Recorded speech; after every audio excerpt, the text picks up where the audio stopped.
ingeniero en materiales del Instituto Sábato CNE UNSAM, doctor en química del Instituto Max Planck para la investigación en polímeros Alemania, investigador en el Instituto de Ciencias Fotónicas de Barcelona, profesor asistente en la Universidad Ludwig Maximilian de Múnich, profesor titular de Física Experimental de la UBA, investigador principal del CONICET, director del Centro de Investigaciones en Bionanociencias, Premio Hussein en Física, Matemáticas, Astronomía y Computación, Premio CONEX en Química Analítica y Nanotecnología, asesor parlamentario de las Comisiones de Ciencia, Tecnología e Innovación de las Cámaras de Senadores y Diputados de la Nación Argentina. Bueno, muchas gracias. Gracias a todos los organizadores por tener este espacio de encuentro que la verdad que, como decía recién, en Gilce hace muy bien, aunque sea entre viejos, pero hace bien encontrarse y charlar. Bueno, para mí la verdad que ha sido la charla, Emilce, te puedo tutear, supongo.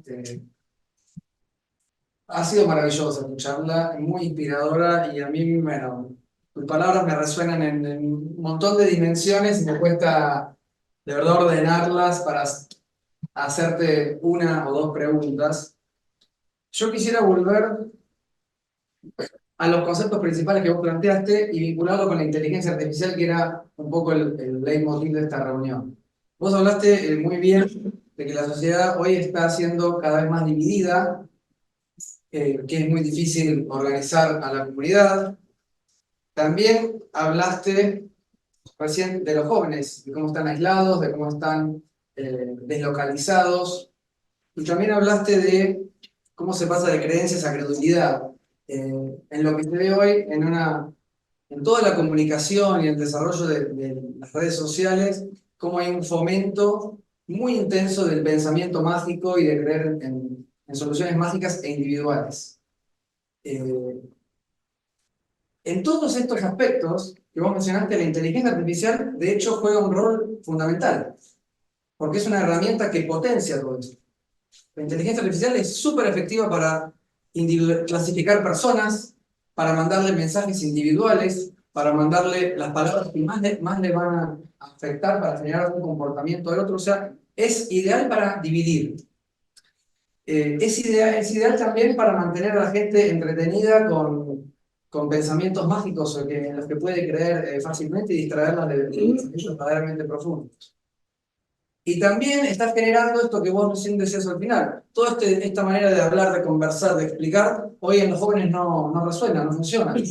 Porque se les ha cambiado la manera de funcionar de su cerebro. Reaccionan solo a cosas muy cortitas. Y ahí también la inteligencia artificial ha sido instrumental para que esto sea así. Entonces yo te quería preguntar,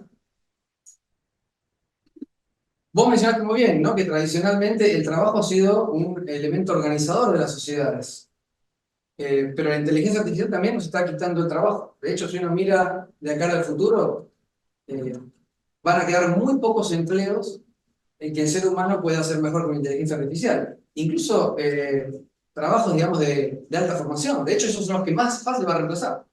Es muy difícil que una inteligencia artificial reemplace a un plomero, o a un bicicletero, o a un albañil de la construcción, pero a un abogado, a un médico, a un científico lo va a reemplazar rápidamente. Entonces va a haber menos trabajo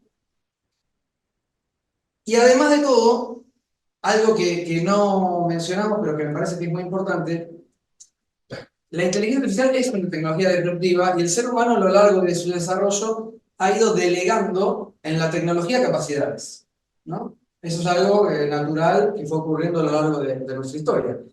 Si uno trajera hoy a un cavernícola acá en la ciudad de Buenos Aires, es más probable que la persona esa tenga problemas para socializar, para manejarse, digamos, de manera adecuada, pero no se va a morir. No se va a morir de hambre. Va a encontrar alimento, va a encontrar donde dormir. Si nos manda cualquiera de nosotros hoy a la época de las cavernas, duraríamos 2 días. Porque le delegamos a la tecnología un montón de habilidades de supervivencia. Eso fue natural. Ahora, ¿qué pasa con la inteligencia artificial? Le estamos delegando la capacidad de razonar y de aprender. No de cómo conseguir comida o cómo conseguir cobijo. Estamos delegando esas capacidades y las nuevas generaciones están creciendo en ese entorno. Entonces la pregunta es, ¿cómo afecta, si es que lo están pensando y cómo afecta la inteligencia artificial a la inteligencia natural? Porque acá estamos hablando de generar unidad, de generar una democracia popular y participativa, pero eso requiere que las personas tengan capacidades cognitivas de razonamiento, no personas dependientes de alguien que piense por ellos. Entonces, ese es otro elemento donde la inteligencia artificial está creando un gran desorden. Y yo creo que hay que empezar a hablar seriamente de esto. Es verdad que acá no hay jóvenes, pero te pregunto cómo, si ustedes están pensando ya a través del Vaticano, que tiene gran influencia transversal en todas las naciones, cómo manejar esto. Porque es muy, muy difícil. A mí la única manera que se me ocurre es la creación de una agencia internacional al estilo de la Agencia Internacional de Energía Atómica. Es una, tecnología que también tiene la capacidad de destruir la humanidad, como vos mencionaste. Y para eso se ha creado una agencia internacional, eh, bueno, donde participan todos los países y se trata de mantener eso a raya. Creo que con la inteligencia artificial tal vez haya que crear algo por el estilo. Bueno, muchísimas gracias y gracias por el panel espectacular que armaron. Me río porque todo lo que yo dije en mi exposición responde a la inteligencia artificial. Lo que pasa es que suena como disonante. Cuando aparece la inteligencia artificial, la respuesta que se espera es una respuesta tecnológica. El mensaje de la cruz es una cruz.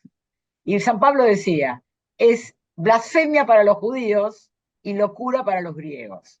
Es algo tan disonante que parece que estoy hablando de otra cosa. Pero si ustedes me preguntan a mí qué dice el Vaticano y qué dice hoy el único líder, hoy hasta el momento, indiscutible, transversal a las fronteras políticas, no está dando una respuesta tecnológica. Está diciendo, organicen la esperanza. Yo estoy diciendo qué hacer, pero no estoy diciendo lo que ustedes quieren escuchar. Yo estoy diciendo lo que dice la Iglesia, que siempre es un mensaje que suena a locura y herejía.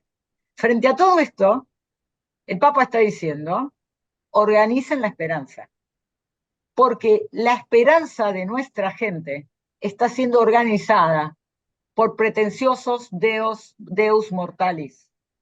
La esperanza nunca se pierde. ¿Vieron que hay un dicho que dice, lo último que se pierde es la esperanza? Bueno, el enemigo sabe que lo último se pierde la esperanza. Por eso seduce la esperanza y la lleva para otro lado.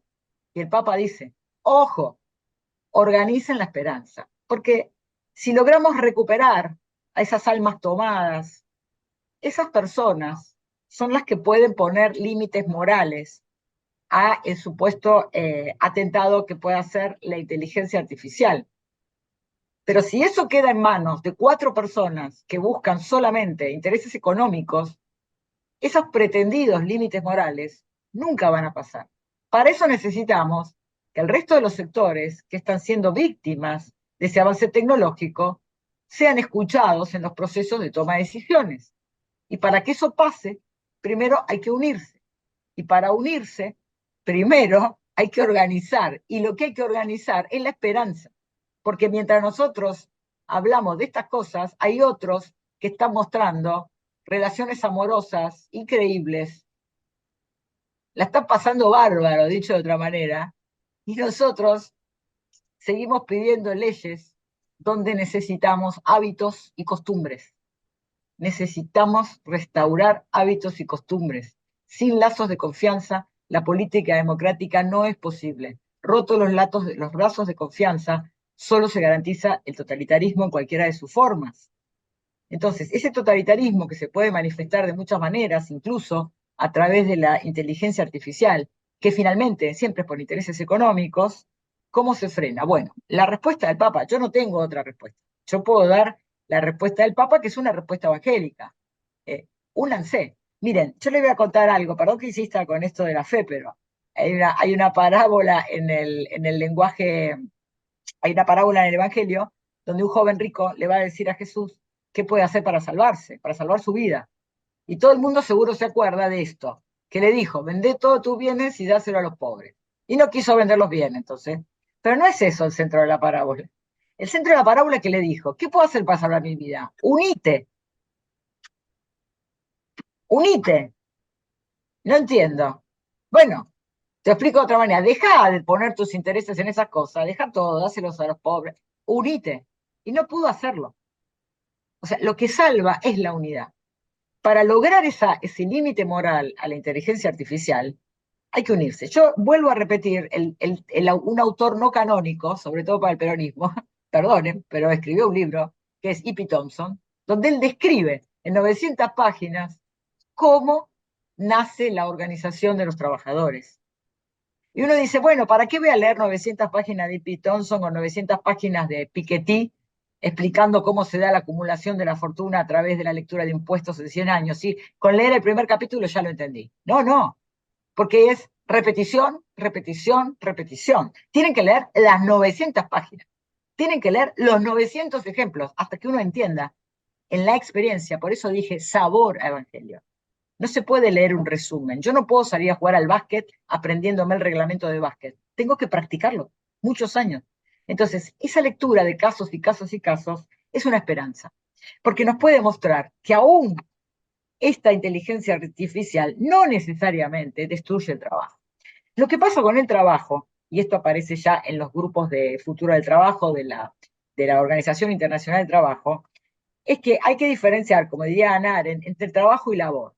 El trabajo es el que genera valor agregado. La labor es algo que yo hago y al día siguiente lo tengo que hacer de vuelta.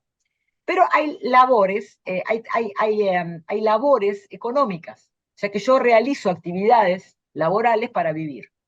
Pero esas actividades laborales, como todos los que están acá saben, para que se conviertan en trabajo y tengan derechos sociales, tienen que ser reconocidas por el Estado.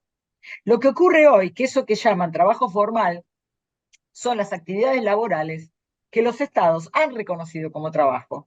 Y todos los que gozan de ese contrato tienen acceso a los derechos sociales y, por supuesto, a los bienes vitales. Ahora, como ese mundo se achica, porque, dada el avance tecnológico, no se necesitan tantos cuerpos para reproducir la renta, hay un montón de cuerpos que quedan afuera y que viven hasta el día siguiente porque están realizando actividades laborales, pero que el Estado no reconoce como trabajo. Entonces tenemos la nueva guerra entre pobres, entre los trabajadores que tienen trabajo y los trabajadores que no tienen trabajo. Ahora bien, ¿qué es lo primero que podemos hacer? Dos cosas. Primero, que todas esas actividades laborales que no están reconocidas por los estados como trabajo, tienen que ser reconocidas como trabajo para que puedan tener un salario de acceso a los derechos sociales. Esa es la primera. Si yo no reconozco que un chico de la Villa 31 con una computadora está haciendo música y esa música merece un subsidio tanto como el que está en el CONICET supuestamente investigando el cáncer, los primeros que tenemos que reconocer actividad laboral somos nosotros para que eso tenga un reconocimiento, primero social y después una distribución justa. Otra alternativa puede ser la garantía básica universal, pero las personas no son mascotas que solo necesitan agua, comida y una cucha. Las personas, porque la garantía universal me puede dar un dinero básico para moverme. Pero yo les dije que en Japón los chicos se suicidan no porque no tienen para comer, porque no tienen trabajo. Entonces, el trabajo sigue siendo el primer organizador social. Yo creo que la inteligencia artificial puede dominarse. Yo todavía confío en la humanidad. Yo creo que la humanidad puede doblegar la máquina, puede darle un uso, no hay que tenerle miedo, pero la solución es la organización, siempre la organización. En el caso de América Latina, rápidamente una colaboración entre los sindicatos y los gremios para que todas las actividades laborales que van emergiendo puedan ser reconocidas como un trabajo. Eso no significa que los estados las reconozcan y que igualen en derechos sociales, sobre todo estados que están vaciados. Bueno, ahí hay otra lucha, pero entiendo lo que planteás, entiendo perfectamente, y sí se habló mucho de esto, ¿no? Y ahí también hace falta amor. ¿Por qué? A veces hay un poquito de egoísmo en no querer reconocer las organizaciones de aquellos trabajadores que descartados han tenido que inventar sus propias formas de trabajo. Pero bueno, es un trabajo que tenemos que hacer todos y yo creo que se puede hacer.